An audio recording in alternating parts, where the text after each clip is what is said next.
और उसको बाद सुबह जब 6:30 बजे जाके देखते हैं तब मरीज का एक आंख निकाला हुआ रहता है जिसमें ब्लेड वहाँ पड़ा हुआ है। किसी का साजिश हो सकता है, किसी डॉक्टर से मिल करके या फिर कोई स्टाफ से मिल करके। हो सकता है कि इसका आग का बिजनेस भी चल रहा होगा। जब तक दोषी को सजा नहीं मिलेगा मैं शांत नहीं बैठूंगा, चाहे इसमें मौत की मुझे हो जाए। अस्पताल के बाहर न्याय की आस में खड़े ये लोग किसी अपने को खोने के गम में हैं। दुख इस बात का है कि इनके परिवार के एक सदस्य की मौत हो चुकी है, लेकिन इससे भी बड़ी त्रासदी ये है कि अस्पताल मरीज के शव की सुरक्षा भी नहीं कर पाया। इस गैर जिम्मेदारी को चूहे का नाम दिया जा रहा है। जी हाँ, बिल्कुल सही सुना आपने, चूहे का नाम दिया जा रहा है। एक शख्स की सर्जरी होती है, तीमारदारों से कहा जाता है कि मरीज एकदम ठीक है, 24 घंटे के भीतर होश में आ जाएगा, लेकिन रात में ही मरीज की मौत हो जाती है। बॉडी आईसीयू में ही पड़ी रहती है। अगले दिन सुबह परिवार वाले शव को देखने आते हैं, बॉडी से चादर को हटाते हैं, फिर जो सामने दिखता है उसे देखकर पैरों तले जमीन खिसक जाती है। बॉडी से एक आंख गायब थी। सवाल करने पर अस्पताल के लोग कहते हैं कि आंख चूहा खा गया। ये घटना उसी बिहार की है जहां चूहे 9 लाख लीटर की शराब पी जाते हैं। 14 नवंबर की तारीख सुबह के करीब 7 बजे का वक्त था। नालंदा के रहने वाले 24 साल के फंटूश कुमार अपनी पत्नी और परिवार के दूसरे लोगों के साथ पटना से अपने घर की तरफ लौट रहे थे। घर पहुंचने से पहले ही उनके ऊपर 3 राउंड फायरिंग हुई। आखिरी गोली फंटूश के पेट में लगी। उनकी पत्नी ने क्षेत्र के चिकसौरा थाना में शिकायत दर्ज कराई। शिकायत के अनुसार 4 लोग पहले से ही घात लगाए बैठे थे। उन्होंने जैसे ही फंटूश को देखा अंधाधुंध फायरिंग शुरू कर दी। एक गोली लगते ही फंटूश जमीन पर गिर पड़े। हमलावर उन्हें मृत समझकर वहां से भाग गए। फंटूश के भतीजे अंकित बताते हैं कि यह हमला पुरानी रंजिश के चलते हुआ था। गोली लगने के बाद फंटूश को पास के हॉस्पिटल ले जाया गया, फिर उन्हें पटना के नालंदा मेडिकल अस्पताल रेफर कर दिया गया। 15 नवंबर को पटना में ही फंटूश की सर्जरी हुई, लेकिन फिर ऑपरेशन के बाद क्या हुआ आप खुद सुनिए। कंडीशन ठीक था। जब ऑपरेशन हुआ तो बोला कि 90% आपका मरीज क्या हो गया, अच्छा हो गया, बिल्कुल एकदम सेफ हो गया, बस अब इसको होश आना है, 24 घंटा में रिकवरी हो जाएगा। लेकिन ऐसा कुछ हुआ नहीं।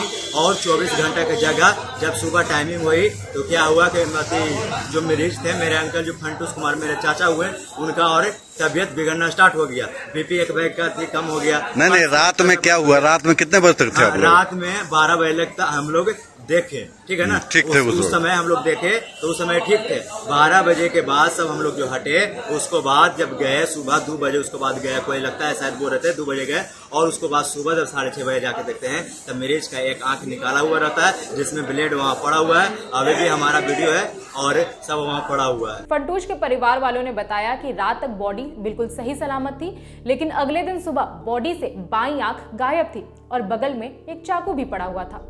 मृतक के चचेरे भाई का आरोप है कि यह किसी बाहरी का काम है। उसने अस्पताल वालों के साथ मिलकर मरीज की आंख निकाली है।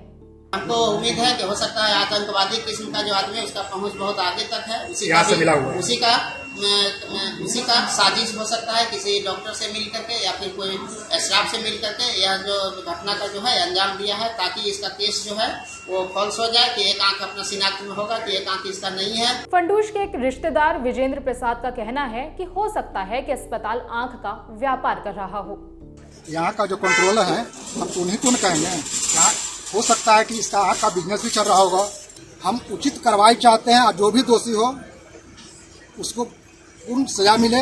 जब तक दोषी को सजा नहीं मिलेगा मैं शांत नहीं बैठूंगा, चाहे इसमें मौत की मुझे हो जाए। आज तक से जुड़े राजेश झा ने अस्पताल के अधीक्षक डॉक्टर विनोद कुमार से बात की है। घटना पर उन्होंने कहा, मरीज की आंख कैसे गायब हुई इसकी जांच चल रही है। चूहा आंख खा गया, इस बात से पूरी तरह से इनकार नहीं किया जा सकता। आईसीयू के बाहर सीसीटीवी कैमरा लगा है, उसकी मदद ली जा रही है। मुझे तो नहीं लगता कि किसी ने मरीज की आंख निकाली है। मरीज की मौत रात 8:55 पर हुई थी। कोई मौत के इतनी देर बाद आंख क्यों निकालेगा? इससे किसी को कोई फायदा नहीं है। हालांकि आंख चाहे निकाली गई हो या फिर चूहे ने कुतरी हो, दोनों ही स्थिति में अस्पताल से गलती हुई है। जांच के लिए एक टीम बनाई गई है। मामले पर पटना सिटी के एसपी अतुलेश झा ने बताया कि मामले की जांच हो रही है और सीसीटीवी कैमरे की मदद ली जा रही है। डीएम डॉक्टर चंद्रशेखर सिंह ने कहा कि मामला बेहद गंभीर है। आंख की चोरी या अंग तस्करी समेत कई दूसरे दृष्टिकोण से मामले की जांच हो रही है। जो मामला आया था तो बड़ा ही दुखद है और बड़ा ही आपत्तिजनक है, जिसको हम लोगों ने बहुत गंभीरता से लिया है। एक इंटरनल जांच कमेटी बनी है डॉक्टर्स की, वो देखने कैसे इस प्रकार का होगा, और दूसरा एक FIR भी दर्ज किया गया है स्थानीय थाना में, पुलिस भी जांच करे कि इस प्रकार कैसे हुआ।